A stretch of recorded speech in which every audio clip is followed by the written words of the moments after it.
ভাই আপনি কি রিসার্চ করেন? রিসার্চ তো করি, টাকা পয়সা বেশি দিলে আবার নিত্যও করি। আরে আপনার নিত্য দিয়ে আমি কিনবো, কিনবেন আবার মন চাইলে দুটা তালি দিবেন। আচ্ছা ভাই ঠিক আছে, আপনি আমার নাম্বারটা লেখেন। না কইলে কেমনে লিখতাম? আরে আমি কইতাছি তো, কই এখনো তো কইলেন না। আরে ভাই আমার সুযোগটা দেন। হ্যাঁ একটু পরে কইবেন 20,000 টাকা দেন। আরে আজব তো, আমি 20,000 টাকা যাবো কেন? চাইয়া দেখেন না একবার, গলার দুইটা ফাড়া দিমু। এই আপনি নাম্বারটা লিখবেন। কেমন না, গলার দুইটা ফাড়া দিমু। আপনি কিন্তু অতিরিক্ত করতেছেন। ও অনেক দিন নাম্বারটা কইলেন না, লেখেন 016।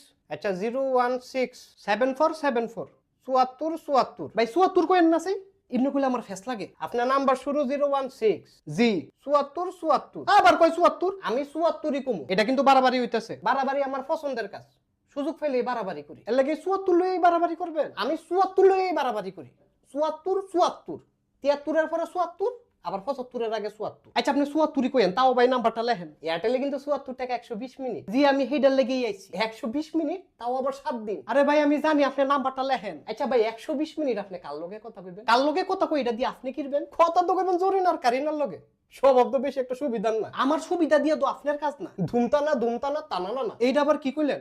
কিছু দিয়ে বুঝলাম না। হ্যাঁ রে জরিনার কারিনা মানুয়ের খুঁজা ফেলি না। ভাই বহুত হইছে, এবার জলদি নাম্বারটা লেখেন। তাড়াহুড়া শয়তানের কাজ, হুজুরের তো খোঁজ লইয়া দেখেন। ভাই আল্লাহর হস্তে নাম্বারটা লেখেন ভাই, আর ভাল লাগে না ভাই, সবজি দোকান বন্ধ ভাই, একটাও খোলা না ভাই, আল্লাহর হস্তে নাম্বারটা খালি লেখেন ভাই। আচ্ছা ভাই আপনি ফরেন নাম্বারটি কোন? এরপরে হইলো 593। 593 কি হইলো? 593 কেডা খাই বিড়ি?